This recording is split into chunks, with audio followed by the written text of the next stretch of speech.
Hello student, हम लोग tangent normal पढ़ रहे थे। टेंजेंट नॉर्मल में हम आप लोगों को क्या बताए थे, दो कर्व के बीच का इंटरसेक्शन का एंगल। आज हम लोग देखते हैं यहाँ पे क्या देख रहे हैं कि इक्वेशन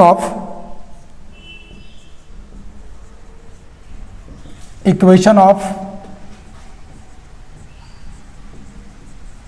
टेंजेंट एंड नॉर्मल। किसका इक्वेशन देखेंगे? टेंजेंट एंड नॉर्मल का इक्वेशन। जैसे हम लोग देखें कर्व में हम लोग क्या क्या पढ़े थे कि किसी टेंजेंट का स्लोप और टेंजेंट का नॉर्मल का स्लोप और टेंजेंट का स्लोप।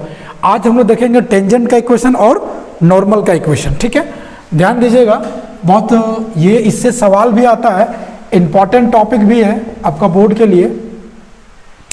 सिंपल सा बात है, हम लोग कोई कर्व लेते हैं, एक कर्व दिया हुआ है, इस पर एक टेंजेंट खींचेंगे, ये टेंजेंट है, इस पर एक नॉर्मल डालिए, क्या है? Normal. Just curve A B, curve का नाम हमने ए बी दिया है, जो कि y बराबर क्या होता है? एफ एक्स के टर्म में कोई कर्व दिया हुआ। हम लोग को पता है कि स्लोप ऑफ टेंजेंट क्या होता है? स्लोप ऑफ टेंजेंट होता है, सपोज अगर यहां पर हम पॉइंट ले लें अल्फा और बीटा, तो इस पॉइंट का, इस टेंजेंट का जो स्लोप होगा इस पॉइंट पर क्या हो जाएगा? dy upon dx। कहाँ पे? अल्फा बीटा पे।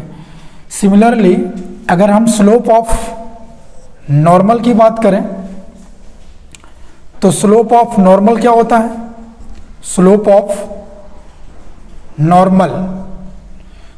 नॉर्मल कितना हो जाएगा? स्लोप ऑफ नॉर्मल होता है -1 अपॉन dy अपॉन dx, जिस पॉइंट पर निकाल रहे होते हैं। किस पॉइंट पर? अल्फा बीटा पे। माने ये नॉर्मल का स्लोप हो गया और ये टेंजेंट का स्लोप है। मुझे फाइंड आउट क्या करना है? Equation of normal and equation of tangent and normal, या फिर equation of normal and tangent. ठीक है, मैंने आपको इस लाइन का ध्यान से देखिए, ये लाइन जो गया हुआ है, इस लाइन का इक्वेशन और इस लाइन का इक्वेशन चाहिए। ठीक है ना? तो हम लोग देखेंगे इक्वेशन ऑफ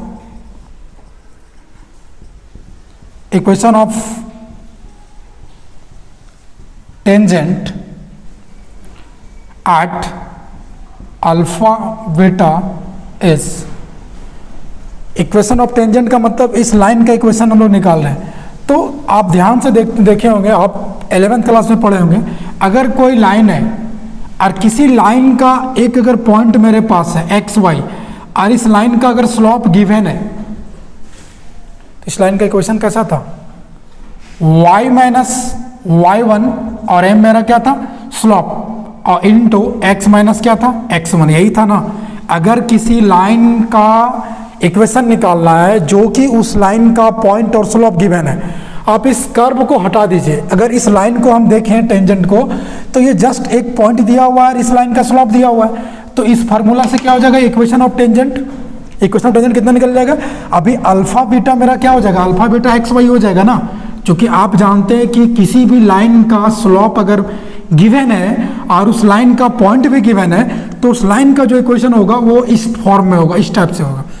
ध्यान से देखिए, सेम कंडीशन यहां पर है। ये एक लाइन है जिसका पॉइंट दिया हुआ है अल्फा बीटा, और उस लाइन का स्लोप भी दिया हुआ हमारे पास कितना? dy upon dx। तो उस लाइन का इक्वेशन कैसा हो जाएगा? देख सकते हैं, y minus beta into slope of line. तो इस लाइन का स्लोप कितना दिया हुआ? dy अपॉन dx, किस पॉइंट पर? अल्फा बीटा पे, इंटू x माइनस अल्फा। ये मेरा क्या हो जाएगा? Equation of tangent. ठीक उसी प्रकार जैसे इक्वेशन ऑफ टेंजेंट निकाले, उसी प्रकार से हम लोग क्या लिख लेंगे? Equation of normal. तो इक्वेशन ऑफ नॉर्मल के लिए क्या करना पड़ेगा? ये मेरा पहला पार्ट हो गया। इक्वेशन ऑफ नॉर्मल देखते हैं हम लोग। इक्वेशन ऑफ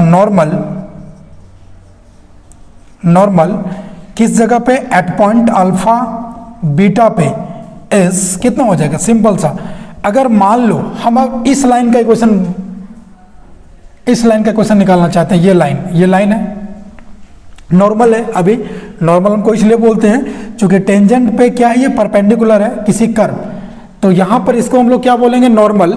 तो इक्वेशन ऑफ नॉर्मल क्या हो जाएगा, अगर सपोज अगर इस कर्व को, पूरे कर्व और इस टेंजेंट को मैं भुला दूं, तो फिर से देखिए एक लाइन बन गया, और इस लाइन के साथ भी वही कंडीशन है जो इस लाइन के साथ कंडीशन हुआ, क्योंकि इस लाइन का भी स्लोप है और इस लाइन का पॉइंट है। यानी अगर किसी भी लाइन का अगर स्लोप और पॉइंट गिवन है तो उसका इक्वेशन हम लोग आसान से जानते हैं क्या होता है।